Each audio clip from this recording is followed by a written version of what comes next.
On Roma Holocaust Memorial Day, we mark a dark and tragic period in our history.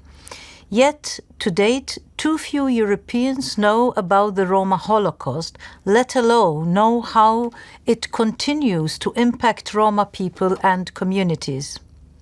We must change this.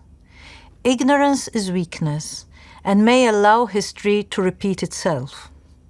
Ignorance prevents us from building better, more inclusive societies. As Europeans, we have a moral duty to acknowledge and remember all those who suffered under the Nazi regime, including Roma. Remembering their persecution reminds us that Roma communities still face many challenges. Too often, societies fail to notice their plight. We must do all that we can to tackle the challenges, including stigma and discrimination. As the last survivors and witnesses of the atrocities are dying, we must keep their memories alive. We must pass on their testimonies. In particular, I pay tribute to Raymond Gourem, a survivor who died on the 24th of May of this year.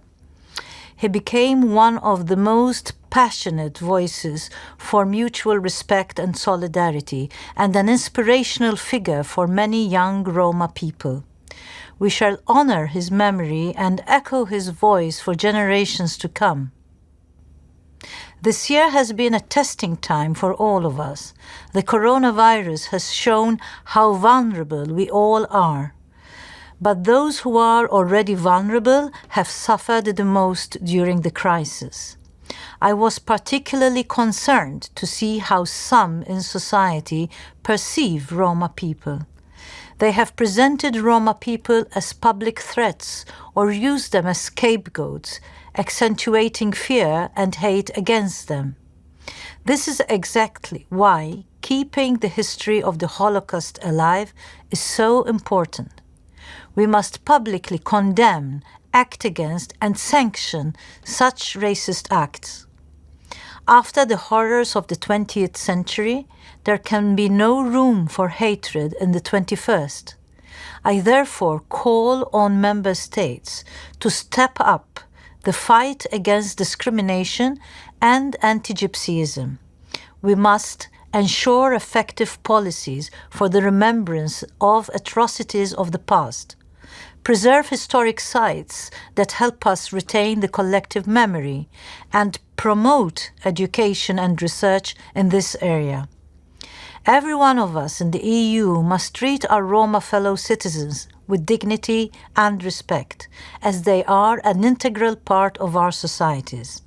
I acknowledge and welcome the progress that some member states have made in formally recognizing the 2nd of August as the International Holocaust Remembrance Day.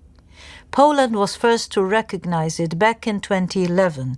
Croatia followed suit in 2014, as did Lithuania in 2019. As of June of this year, Romania joins this group of countries in recognizing this day. I applaud these developments, and I encourage other European leaders to follow suit.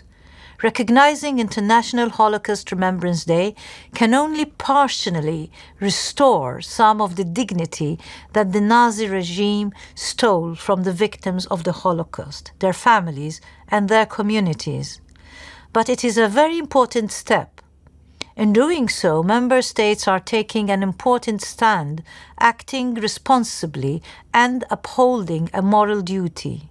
They are also conforming with the European Parliament's resolution of the 15th of April 2015, calling on member states to recognize the Roma Holocaust officially and designate a European Memorial Day.